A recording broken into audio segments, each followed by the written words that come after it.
오늘 본문에 의해서 새 하늘과 새 땅, 새 예루살렘 성은 어떤 곳일까? 16번째 시간을 갖고자 합니다. 요한계시록은 예수 그리스도의 계시, 곧 비밀이 감추어진 말씀이죠. 이 말씀을 하나님이 사도 요한에게 주신 지는 벌써 약 2000년이라는 세월이 흘렀습니다. 그런데 이 계시록은 오늘날 수많은 교회가 있고 수많은 종들이 세계 곳곳에 있지만, 물론 계시록을 다루고 지난 애적부터 지금까지도 수많은 사람들이 계시록을 다루고 계시록에 대한 말씀을 증언하고 있습니다. 그렇지만 다른 성경과는 달리 이 말씀은 함부로 다루기에 매우 목사들에게 부담스럽고 매우 어렵고 난해한 문제들이 많습니다. 그런데 오늘 본문 10절을 봅시다. 때가 가까우니까 이 두루마리의 책을 인봉하지 말라고 합니다. 아까도 제가 여러분에게 언급했지만, 여기에 쓰는 오늘날 인쇄기술이 뛰어나서 오늘 여러분들이 가지고 있는 성경 바이블을 가지고 있습니다.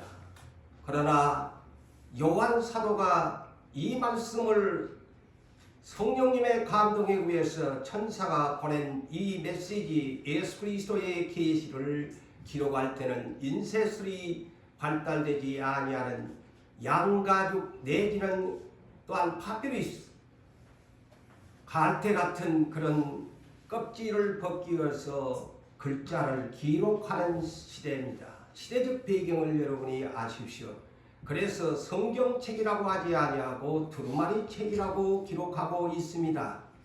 그래서 그 양피지의 글자를 사도 요한이 친히 친필로 써서 시대의 모든 교회, 7교회의 사자들에게 편지로 보낸 글이 요한계시록입니다. 그런데 오늘날까지 이 말씀에 대한 비밀을 누가 과연 하나님 앞에서 합당한 자로서 이 문제를, 인봉되어 있는 이 말을 이제는 인봉하지 마라, 때가 가까웠으니 이것을 풀어서 모든 백성에게 쉽게 얘기한다면 인봉 내지는 봉인, 더 쉬운 말로 누가 개봉할 것인가? 대단히 중요한 숙제 중에 하나의 숙제라고 말할 수 있습니다. 왜냐? 이는 예언된 미래적인 하나님의 감추어진 비밀이기 때문입니다. 보편적인 복음서와는 다릅니다.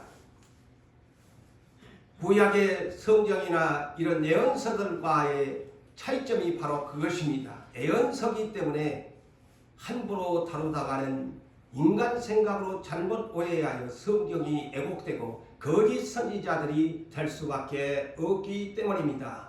그런데 이 두루마리 책을 인봉하지 말라고 합니다. 왜냐? 때가 가까웠기 때문입니다. 무려 벌써 약 2000년이라는 세월이 지났는데 과연 예수 그리스도는 이것을 인봉할 것인가? 우리 주님은 인봉하지 말아야 할 때를 분명히 맞추시고 계시다는 사실을 아셔야 합니다. 예수님의 초림도 세례요한을 통해서 주님이 오셨다고 신랑을 맞이하라고 한 것 같이 많은 선지자들이 있었지만 구약시대의 마지막의 선지자 세례요한을 통해서 주님이 오셨다고 시대를 오프닝을 시키면서 그는 켜서 비추이는 등불이라고, 베드로후서 1장 19절에도 예언서는 어두움을 밝히는 등불이라고 예언되고 있습니다. 이 등불을 누가 밝힐 것인가?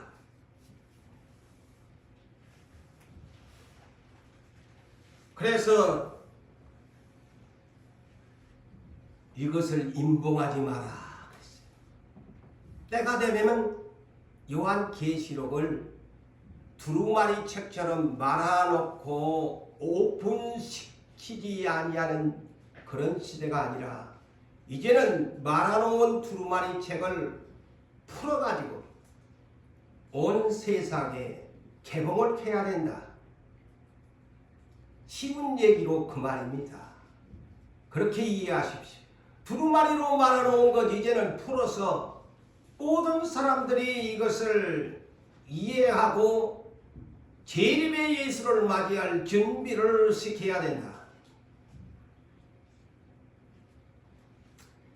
다니엘은 일찍이 이후 유명한 꿈과 지혜에 다른 사람들보다도 10배나 더한 총명을 하나님께 받았던 사람.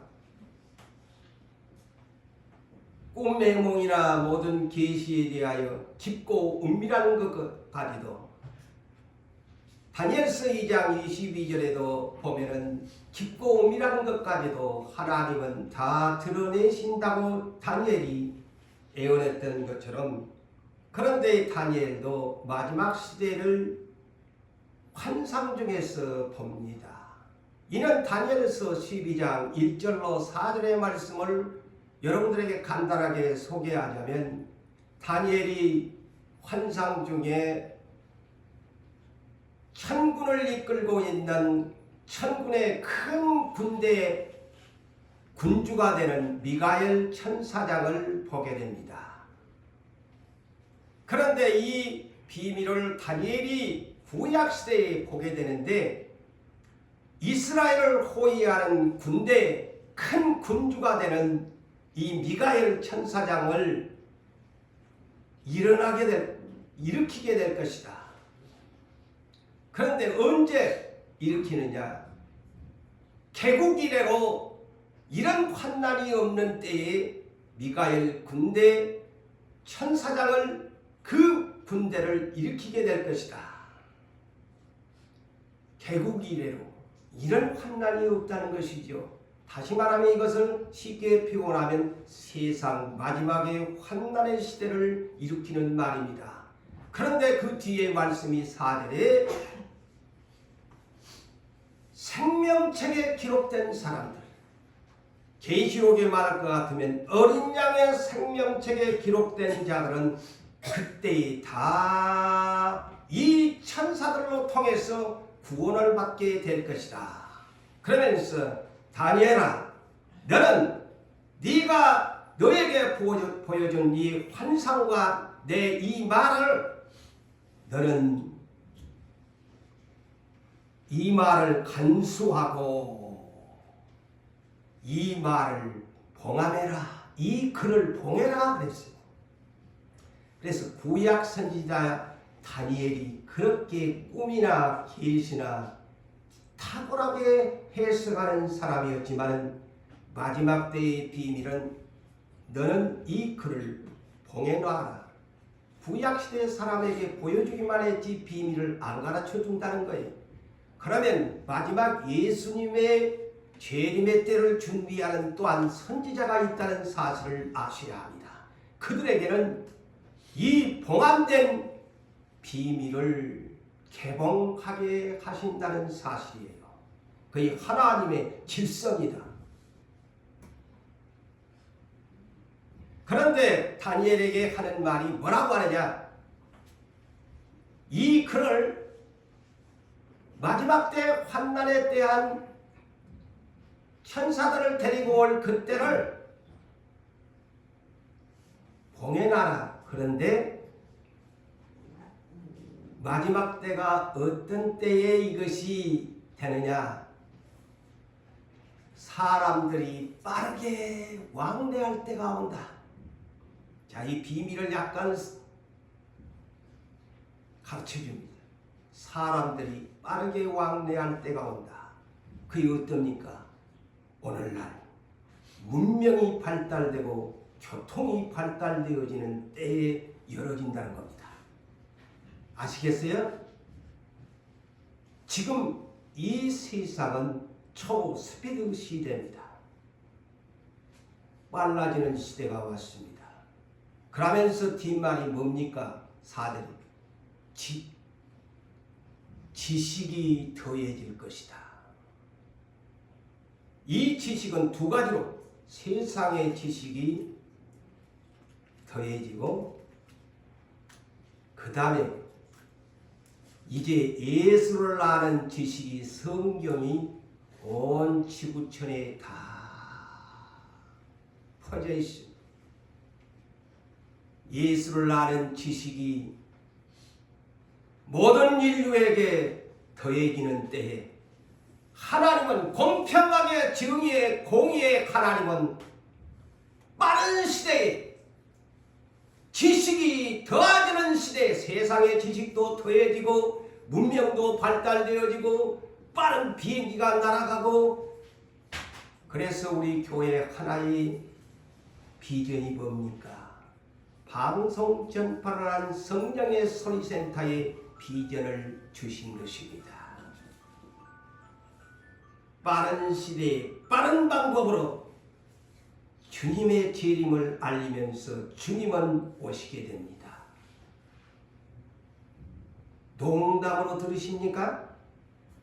제가 이 다니엘서를 이 계시록을 영감적으로 받으면서 이 다니엘에 대한 것을 받았어요. 빠른 시대에 빠르게 전파되는 시대에 주님은 어느 날 오십니다. 그리고 이 계시록은 오프닝이 됩니다. 지식이 더해지는 때 예수를 모르시나요?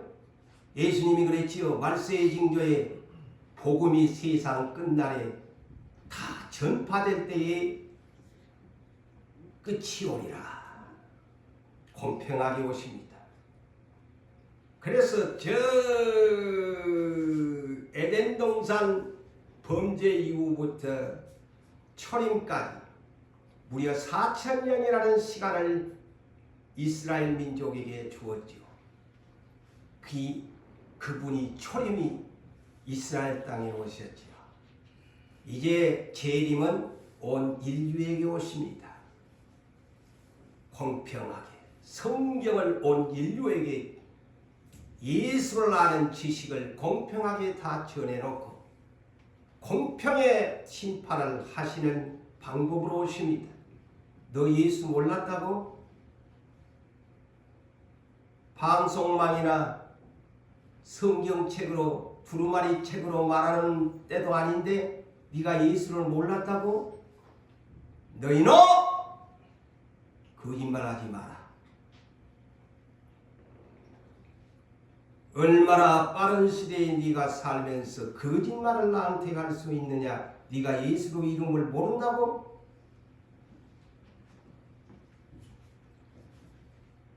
그래서 하나님은 정의와 공의와 공평의 하나님이십니다. 그래서 빠른 시대에 옵니다. 그리고 빠르게 주님은 오시게 되면 빠르게 심판의 문제를 처리해버립니다. 예수님이 초림이 33년밖에 안 걸렸어요. 저는 그 숫자를요 대수롭게 생각하지 않습니다. 초림을 올려놓고 탁 선포해놓고 33년밖에 안 하고 이스라엘에 대한 마감을 합니다.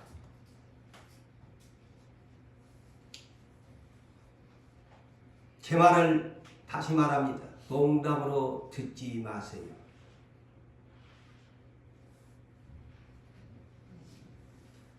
아까 다니엘이 구약시대의 선지자로서의 너는 그것을 누구한테 말하지 마라. 그 글을 봉해라.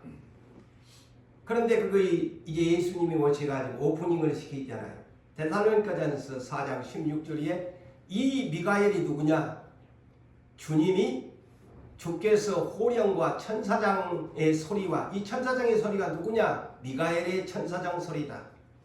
자, 오프닝을 시키잖아요. 그리고 하나님의 나팔로 친히 강림하게 되어진다. 휴거가 일어난다. 먼저 죽은 자가 일어난다. 그리고 계시록 마지막 계시록 19장 11절에 자, 예수가 흰 말을 타고 백마 부대를 이끌고 수많은 천군의 군대를 이끌고 공중에 재림하게 되어진다. 자, 밝혀놨잖아요. 자, 다니엘이 봉해라 했는데 예수님이 오셔가지고는 그 계시를 조금씩 오프닝을 했잖아요. 그 큰 군주 다니엘이 왔던 큰 군주가 바로 예수님이 함께 데려올 천사장의 소리란다. 계시록에서는 백마 타고 예수님이 친히 천사장 미가엘을 데리고 오신단다. 자, 이 정도로 계시록에는 오프닝을 시켜놨어요.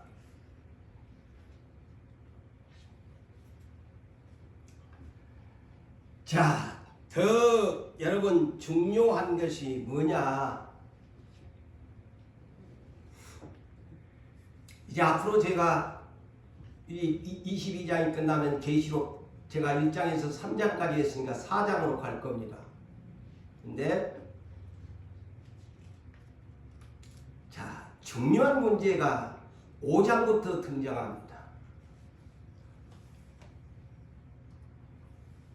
누가 7인으로 하나님이 도장 찍어놓은 두루마리 책에 봉인된 두루마리 7인을 풀 것인가? 자, 두루마리 책을 하나님이 7도장을 7가지를 땅땅 찍어놔가지고 못 풀게 돼 있어요. 개봉을 못하게 해놨어요. 그런데 사도 요한이 이 계시록 5장으로부터 여러분 나중에 이제 내가 풀어드리겠습니다만 계시록 5장에서 작은 바로를 이 두루마리 책 재앙을 내리는 7가지의 이것을 누가 개봉할 것인가? 있을 때에 어린 양 예수가 하나님 오른손에 있는 작은 두루마리 책을 취하십니다. 어린 양 예수가 이 7가지의 도장 찍힌 비밀의 하나님의 계획서를 하나씩 오프닝을 개봉을 시킬 것이다. 네, 개봉을 시킬 것이다. 그러면서 이제 계시록 6장으로 넘어갑니다. 계시록 6장 1절로부터 이제 7인인데 첫째 도장 찍힌 두루마리의 첫 번째 도장 찍힌 것을 무엇이냐 하면서 7인의 도장 찍힌 이 비밀의 문서입니다. 쉬운 얘기로 첫째인부터 마지막 7채인까지 줄여서 얘기한다면 하나님의 구원과 이 작은 두루마리 책에 감춰진 비밀을 어린 양이 오프닝을 시키겠다는 겁니다. 그러면 알게 돼요. 그것이 7인에 대한 비밀입니다. 전체적인 맥락을 그것을 보면 알 수 있습니다. 첫째인부터 마지막 7채인까지 이제 어린 양이 심판주지요. 계시록은 그분의 계시, 감춰진 비밀의 문서입니다. 작은 책입니다. 그분이 하나씩 봉인된 것을 오프닝을 시키면 이제 시대적인 비밀이 드러납니다. 아시겠어요? 지금 그 시대적인 비밀을 모릅니다. 오늘날 수많은 사람들이 계시록을 다루고 있지만은 하나님이 정말 보낸 사람들이 있어요. 다 수박 거달기식이지요. 그 속 내부적인 것을 하나님과 교통하지 아니하고서는 이 비밀을 알 수 없습니다.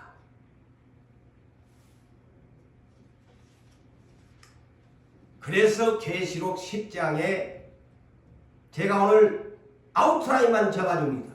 계시록 10장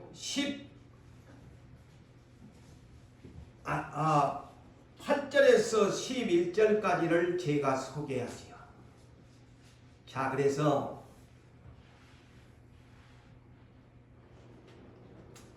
이 계시록 5장과 6장으로부터 계속 7장으로 이어지는 일곱인에 대한 이런 문제들이 대한 봉인된 것을 이제 하나씩 하나씩 도장을 뜯어가지고 예수님이 이제 계시를 드러내 보일 거예요. 계시라는 것이 감춰진 비밀을 드러내다 열리게 하다는 뜻이에요. 이 오늘날까지 감춰놓고 이제 오프닝을 시킨다니까요.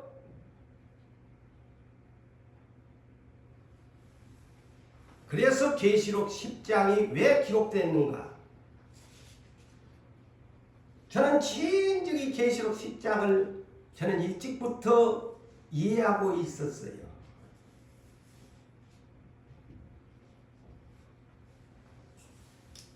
자, 천사가 사도 요한에게 환상을 보고 있는, 지금 계시를 받고 있는 사도 요한에게 이렇게 말을 합니다.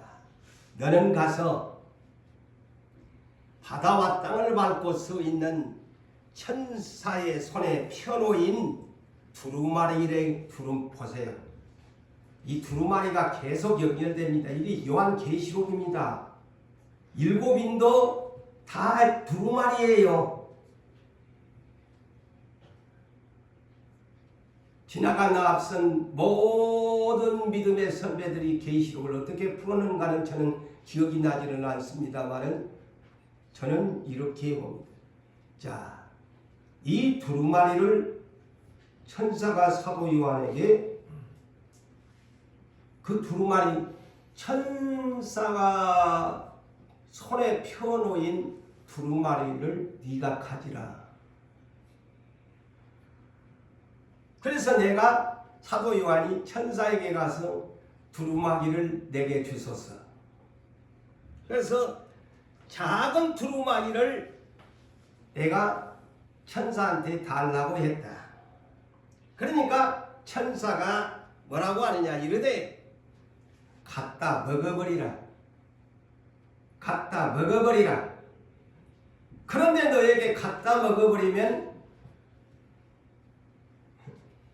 하나의 증세가 나타나는데, 너 배에서 쓰나 네 입에서는 꿀송이같이 달더라. 성경이 풀어진다는 겁니다. 아시겠어요? 시편 119편 103절에 다윗이 매일같이 성경을 묵상하면서 주의 말씀의 맛이 꿀송이같이 달더라. 이 계시록이 풀어지면 꿀같이 달더라. 그런데 천사한테서 작은 두루마리 요한 계시록을 받아가지고 먹어버린 거야. 사도 요한이 먹어버리니까 입에는 꿀같이 단 거야. 그런데 내 배에는 쓰더라. 이 쓰다가 뭘까요? 여러분, 약을 먹기에는 양약을 먹으면요, 치료받기 위해서는 때로는 겉은 달짝지근하는데 약을 계속 빨아먹어 보세요. 그건 굉장히 씁니다. 보편적으로 약들이 씁니다. 그런데 그것이 치료제입니다. 양약이지요. 그래서 네 입에서는 꿀송이같이 깨달아서 달지만 네 몸속에 그것이 들어가면 네 뱃속에서는 양약이 되어 쓰게 된다. 치료가 된다는 겁니다.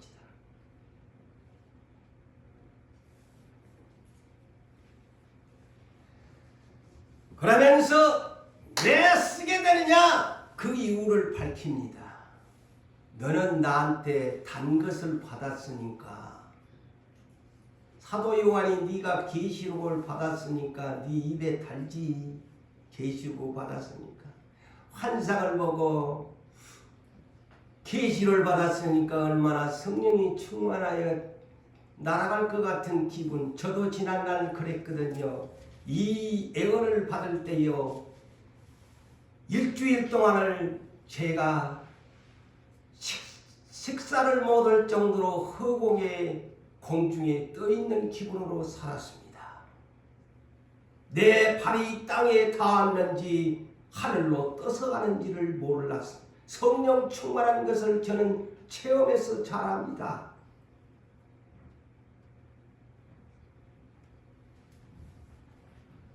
환각과 환희에 빠져버립니다.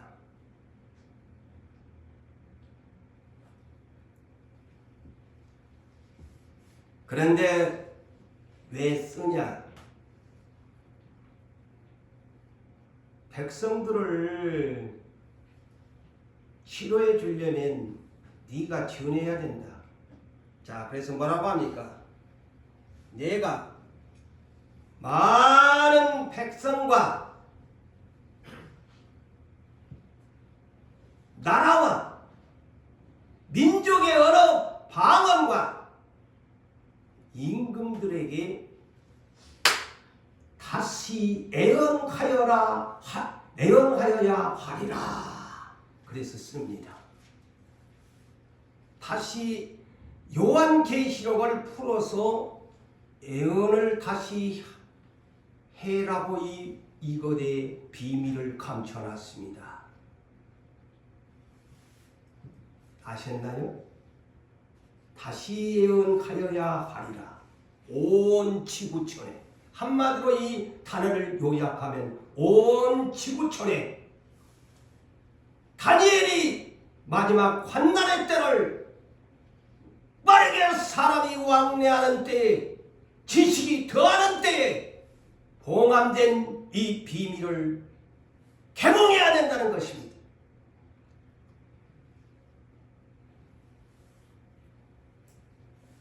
그래서 계시록의 11장이 10장에서 이어지는 것이 누구? 두 증인 시대입니다. 그 사람들이 이제 본격적으로 전 3년 만에 이게 때가 되었다. 7년간의 기회뿐이다. 전 3년만 먼저 예언한다. 계시록에 대한 예언을 합니다. 재앙에 대한 예언을 합니다. 주님이, 그리고 짐승의 시대가 뒤따라온다. 누구 준비해야 된다. 신부 준비해야 된다. 이해가 되세요? 이거이 맥입니다. 계시록이.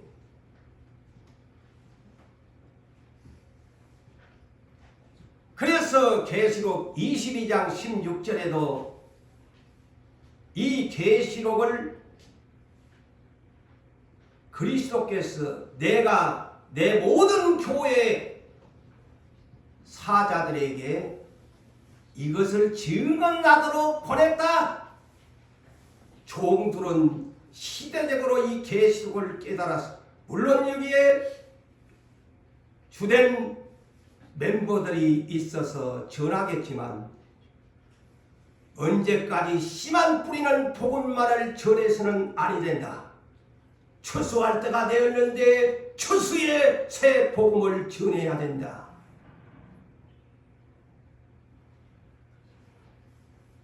그래서 오늘 본문 22장 10절에 때가 가까우니 임봉하지 말라, 이 말을 여러분에게 풀어드리는 것입니다. 이해가 하시기 바랍니다. 10절에 임봉하지 마라. 이제는 개봉을 해라.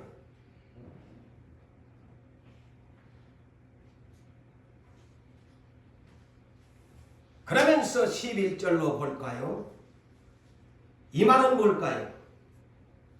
때가 되면 다 안일하게 살았는데 11절에는 이제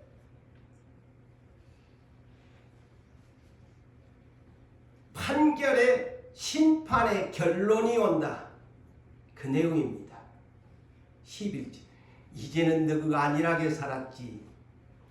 불의를 행하는 사람은 그렇게 하고 또 믿으려고 하는 사람은 그렇게 살았지. 이제는 언제까지나 그렇게 두지 않는다. 자, 11절을 볼까요?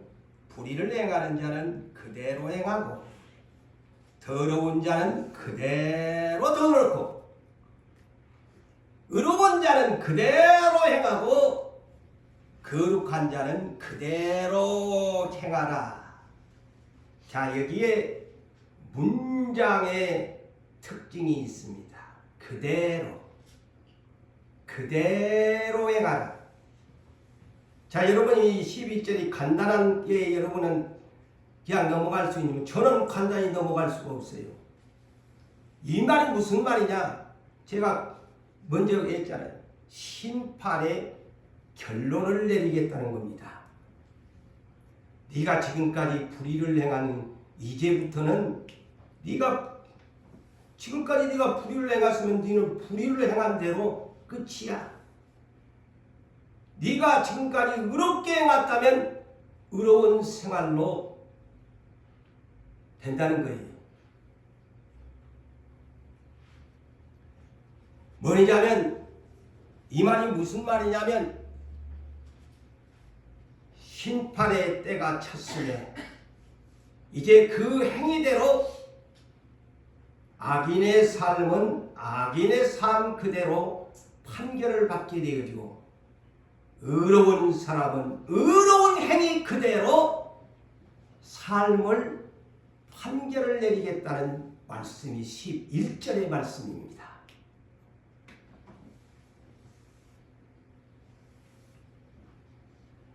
사람의 생명은 세상에서의 삶, 정해진 유한적인 존재에 지나지 않습니다.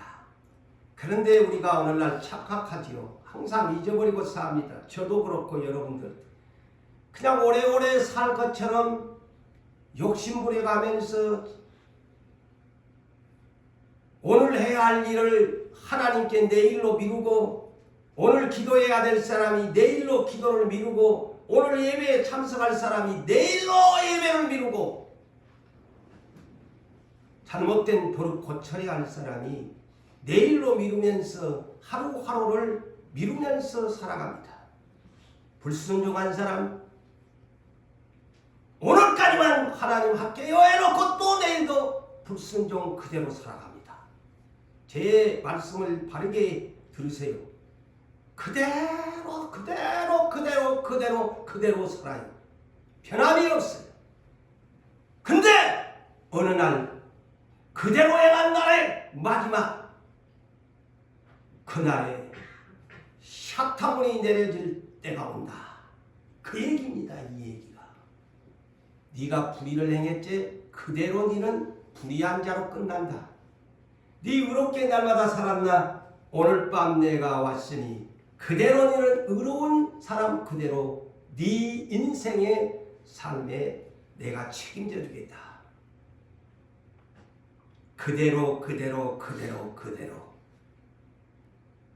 그대로가 언제냐? 주님의 시간표입니다. 그대로 멈추는 시간이 주님의 시간표입니다. 행한 대로 그대로 갚아주는 시간표가 있다. 그래서 히브리서 9장 27절에 한 번 죽는 것은 사람에게 정해진 것이요 그 후에는 심판이 있으리라.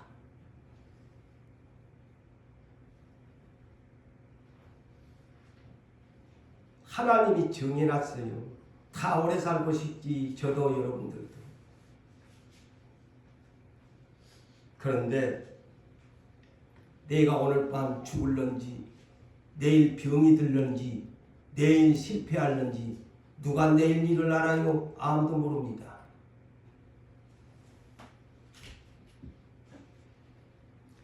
자, 우리가 죽게 되면 전도서 3장 21절에 인생들의 혼은 위로 올라갑니다. 몸뚱아리는 땅으로 내려가고 육체는 그냥 썩어질 것으로 땅으로 돌아가고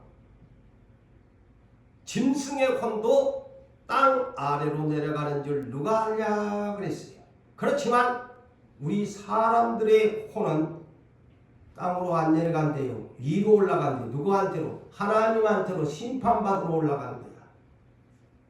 그게 짐승과 사람의 차이점입니다. 근데 어리석은 인생들은 한 번 죽지 두 번 죽나? 그래서 자살도 하고 그러지요. 어리석게. 자살하면 두 번 죽어. 하나님 앞에서.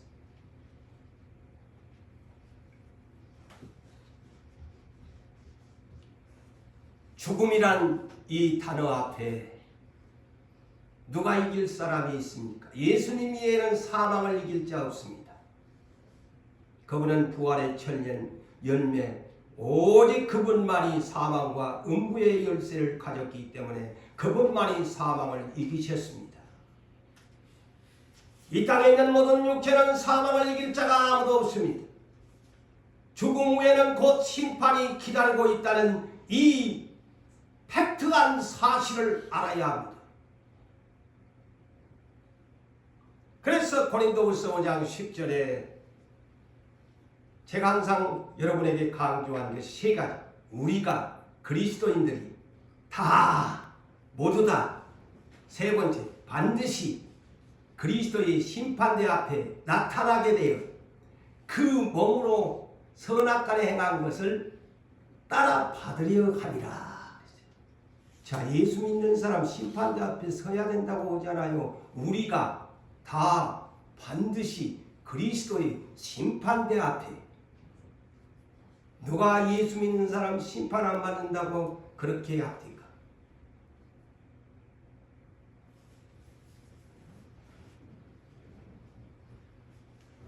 선을 행했는지 악을 행했는지 네 몸뚱아리 이 땅에 사는 동안 너에게 주었는데 네 몸으로 행한 것을 따라서 심판을 받는다. 그러니까 오늘 본문 11절 그대로 행한 대로 불의를 행한 대로 의를 행한 대로 더러운 일을 행한 대로 받는다는 거예요. 그 말씀이에요. 11절. 11절을 내가 지금 구체적으로 풀어드리는 말씀이에요.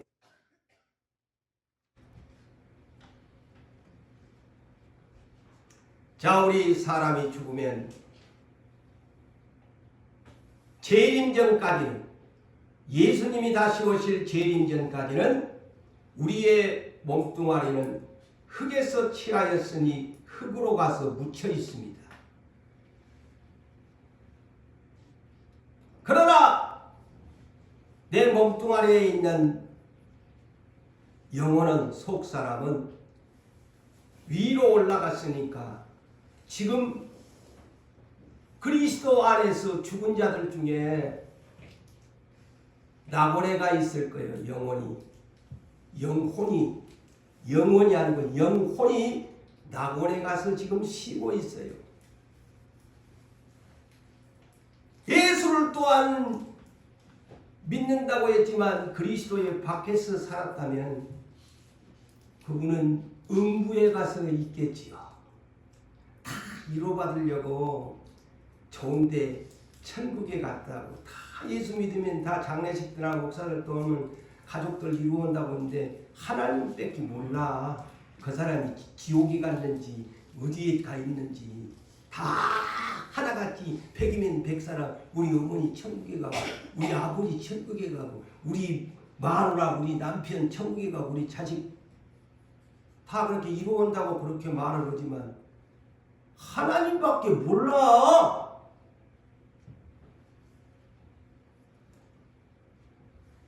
그러나 그러나 재림 후에는, 예수님이 오신 후에는 계시록 20장 1절에서 15절까지의 내용을 보면 예수님이 오시고 나면 첫째 부활에 참여한 생명의 부활을 하는 사람이 있어요. 이 사람은 1000년 동안 행위대로 보상을 받습니다. 거의 계시록 20장에서 마귀가 없는 세상이, 새하늘과 새 땅이 미혹받을 필요가 없는 곳에서 1000년 동안 행위대로 보상받는 것이 천년 왕국입니다. 반대로 첫째 부활에 참여하지 못하고 심판의 부활에 참여한 사람이 있어요. 요한복음 5장 29절에 악한 일을 하는 사람, 불의한 사람, 심판의 부활. 이 사람은 두 번 죽는 둘째 사망에 떨어져요. 유황의 불못이 마귀와 함께. 이제 마귀는 지금 함께 안 살잖아요. 자, 이 둘째 사망의 장소는 유황의 불못이라고 하지요. 마귀와 함께 영원토록 영벌을 받는 심판의 부활이 있다는 거예요. 그래서 저는 여러분들에게 항상 생명의 부활이 있고 심판의 부활이 있다. 요한복음 5장 29절 외워놓으세요. 누구한테든지 뭐 죽은 사람, 예수 밖에 있는 사람들이 무슨 부활을 해 하면 당신은 성경을 모르시나요? 그거의 둘째 사망의 부활이래요. 가르쳐줘야 돼요. 두 번 죽는 겁니다. 사후의 세계, 우리가 죽고 난 후의 세계 뭐 있나? 그런데 사람은 누구나 종교에 대한 신을 숭배하는 마음이 있어요. 우리 하나님만 그런 것이 아니고, 그런데 정말 하나님의 자식은 하나님을 찾는데 이 마귀놈의 자식들은 전부 거짓 신들을 찾는 거예요. 이거의 차이점. 다 종교성은 다 있어. 뭔가를 의지하는 거야. 죽고 나면 좋은 데 갔을 거예요. 선하게 살았으니까. 선하고 관계가 없어. 천국은. 아무리 예수 안 믿는 사람이 세상에 남들 많이 도와주고 착하게 살았어도 지옥에는 좀 가서 좀 덜 답답한 데는 갈란가 몰라도 천국에 못 가거든.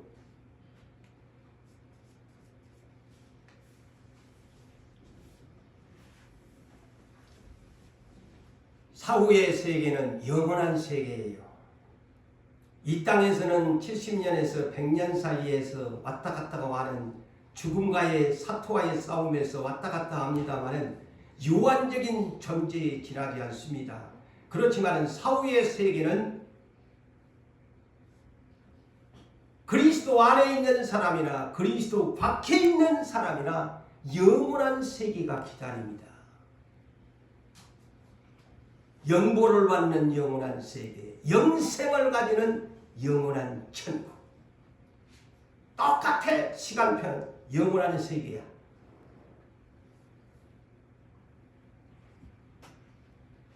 그리고 항상 천국에 간 사람은 항상 그대로의 행복한 삶을 살기고, 11절을 내가 소개하는 거예요. 그 내용이 그 얘기다. 내가 영원한 세계에 가서 영벌에 떨어진 그리스도의 밖의 사람들은 심판을 받아가지고 영원히 못된 짓을 냈으니까 행한 그대로, 불의한 그대로 그곳에서 날마다 고통성 받으면서 살아가야 돼. 그대로의 삶을 살아야 돼. 튀쳐나오고 싶었다고 튀쳐나오지를 못해요.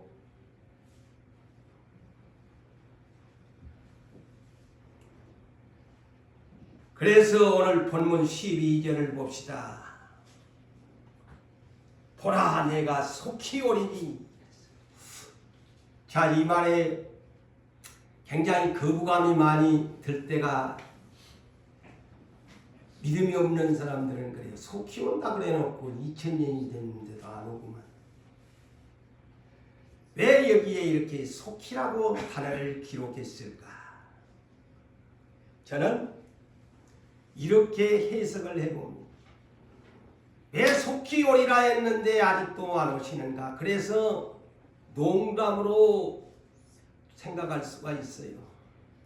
베드로후서 3장 8절 이후에 그런 말씀이 베드로가 기록했잖아요. 아이 오신다더만 안 오구만은. 그래서 재림이 없다고 하는 사람들이 있다. 그렇게 베드로가 소개를 하죠. 마찬가지로 속히 오겠다고 하니까 안 오니까 이 성경 엉터리야. 근데 저는 이렇게 해석합니다. 왜 속히라는 단어를 이곳에 했을까? 이 말은 시간 표현, 유한적인 시간이다. 유한적인 시간이다.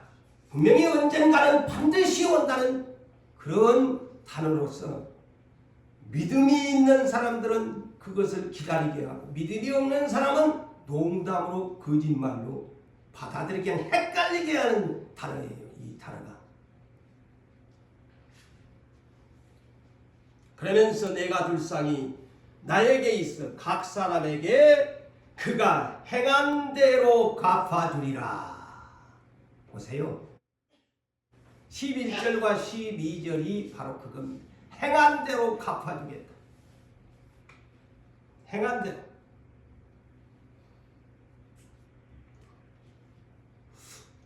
더불어 오늘날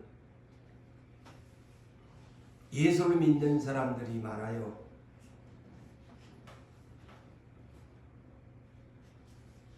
모태신앙들이 좀 그런 신앙들이 많죠. 더불어당이 있습니다만은 함께 가자고 하는 좋은 뜻입니다만은 예수 믿으면서 더불어 하는 사람이 있어요. 뭐냐? 내 남편이 열심히 기도하니까 나는 적당하게 살아도 돼. 내 아내가 열심히 기도하니까 나는 또 더불어 가겠지. 우리 부모가 하나님을 저렇게 잘 섬기는데 자녀들이 착각하길 우리 어머니 아버지가 저렇게 열심히 하나님 앞에 여니까 나도 더불어 함께 가겠지. 우리 형제가 저렇게 열심히 믿는데 하나님이 봐주겠지. 더불어 천국에 간다고 착각에 부안인 사람들이 지상교회에 많습니다. 그것에 위로를 받고 살아요. 아이고 우리 마누라가 나 때문에 저렇게 기도하는데 우리 남편이 저렇게 밤마다 올라가서 하는데 나도 더불어 아이고 노설 구원시켜 주는데 노설 철을 구원해 주었나요? 착각하지 말라는 거요.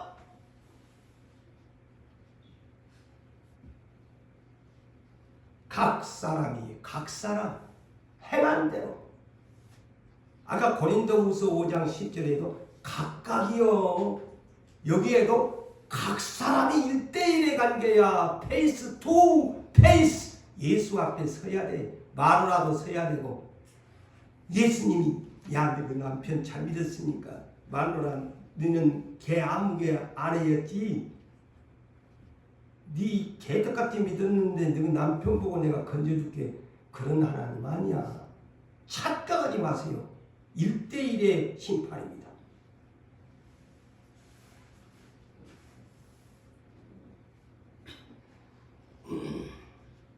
오늘날 그래서 부부는 한 몸이니까 나도 그냥 같이 유업을 받겠지. 아닙니다. 1대1입니다. 절대 착각하지 마세요. 각각 선악가래. 내가 행한 일, 저희 집사람이 행한 일 다 다릅니다.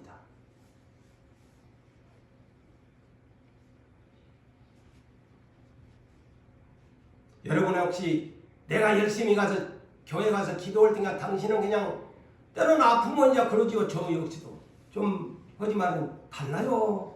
하나님 앞에서는.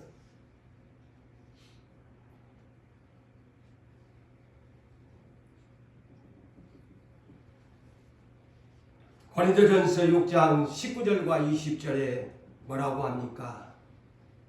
너희 몸뚱아리는 성령의 전인 줄 알지 못하느냐? 네 것이 아니고 내가 너를 값주고 산 것이되 내 것이되. 그렇기 때문에 각각 네 몸뚱아리 1대1로 그 몸으로 나 하나님께 영광을 돌려라. 그렇게 말씀하셨지. 부부는 한 몸이니까 너는 와서 교회 봉사하고 너는 가서 돈 벌고 너는 네 맘대로 살아라.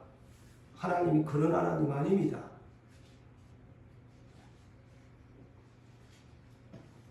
고린도전서 10장 31절에도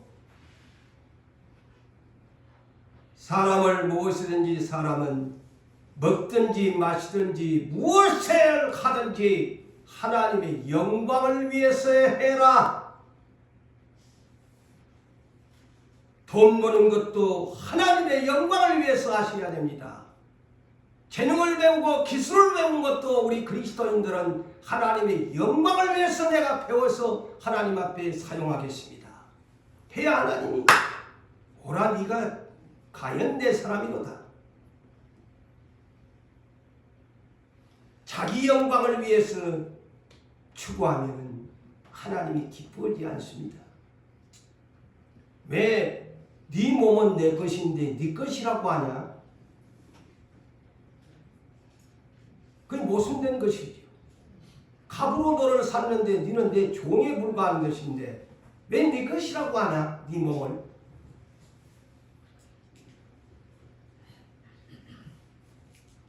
그래서 로마서 14장 8절에 우리가 살아도 주를 위하여 살고 죽어도 주를 위하여 죽나니 살아 죽으나 주의 것이로다. 이렇게 고백하기를 주님이 원하십니다.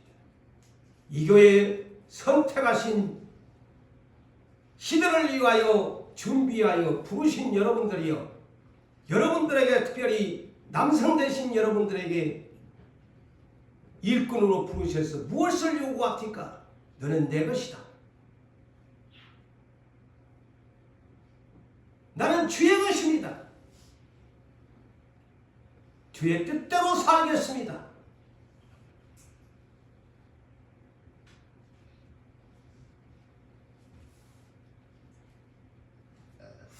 여러분들이 스스로 포기할 때까지 하나님은 기다리고 계십니다. 왜 친구하신 줄 아세요? 전부 꼬리를 내리고 내 생각, 내 육신의 지혜, 내 모든 것 동원하는 것 끝까지 탕자처럼 포기할 때까지 기다리고 계십니다. 손 들고 백기 들고 나는 더 이상 못하겠습니다. 그러면 내 말 이제부터 들래?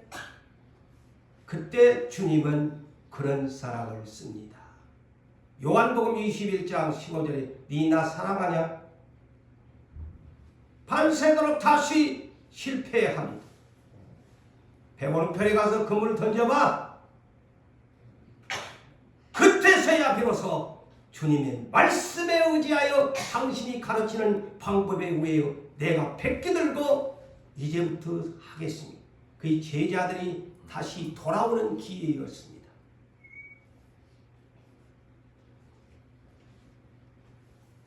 야곱의 인생을 제가 읽잖아요.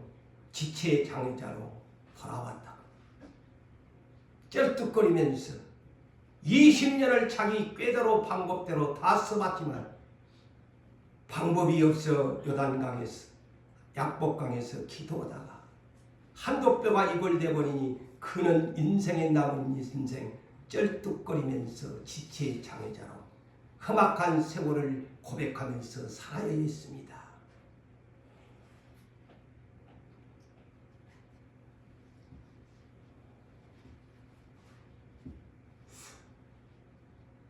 누가복음 12장 20절에서 21절을 볼까요? 어리석은 부자에게 잘 뗀다고 창고만 늘어가면서 지은데 그날 밤 하나님이 그 어리석은 부자를 찾아와서 오늘 밤 너의 영혼을 도로 찾으리니 그러면 네가 지금까지 준비한 것이 누구의 것이 되겠나? 자기를 위하여 재물을 쌓아두고 하나님께 대하여 부요하지 못한 자가 이 어리석은 부자와 같단다.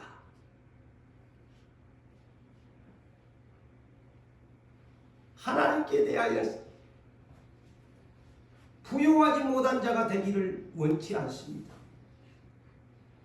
나에게 재물을 주고 나에게 건강을 주고 나에게 모든 것을 형통하게 할 때는 하나님께 대하여 부유한 자로 베풀면서 살기를 원하시는 하나님의 뜻이에요.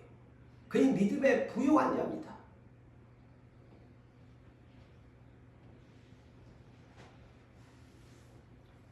마태복음 25장 세 가지의 비유 누가 모르시나요? 왜 성경을 기록했나요? 첫째, 심판은 이렇게 한다는 것을 비유로 설명해 줍니다. 네가 신부감이냐 아니냐.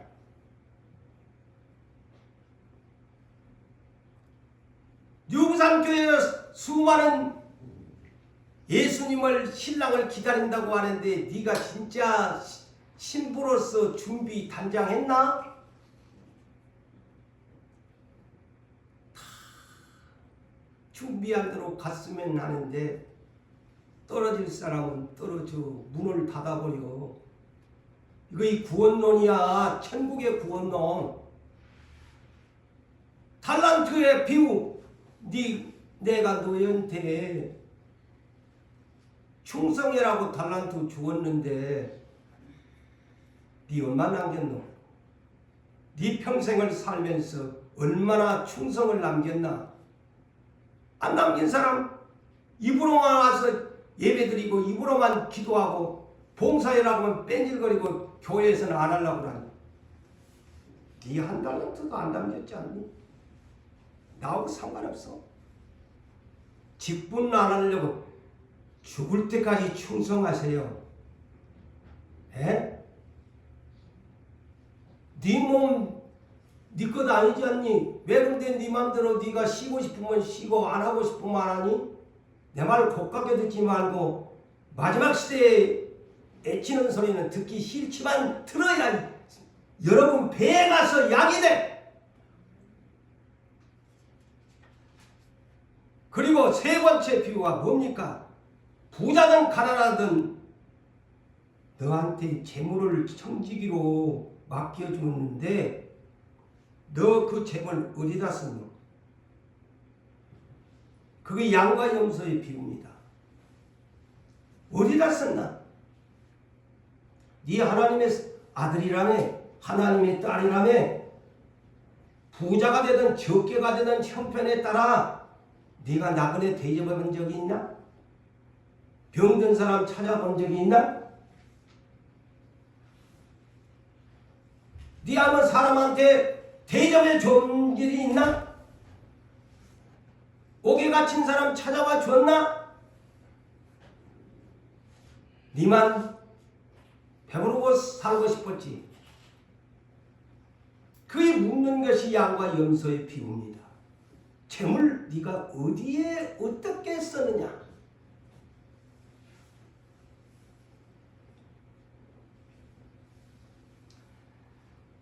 사랑하는 성도 여러분,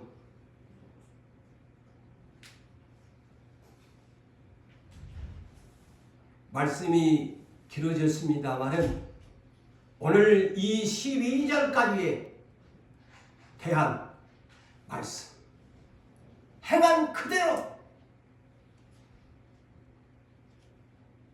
보상을 받는데 지옥에 갈 것이냐,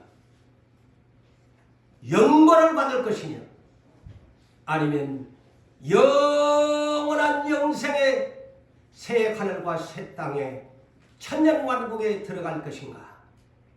행한 대로의 삶이 우리에게 남겨진 구원의 백성에 남겨진 숙제입니다.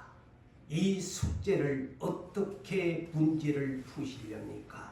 여러분 스스로 각자에게 하나님이 성경을 주면서 문제지를 준 것입니다. 그래서 그 문제지를 잘 푸는 사람은 천국에 가고 못 푸는 사람은 지옥에 가는 겁니다. 이것이 믿음의 비밀입니다. 사랑하는 성도 여러분들이여, 끝까지 믿음으로 이긴 자 되어 승리하시기를 주님의 이름으로 축원합니다.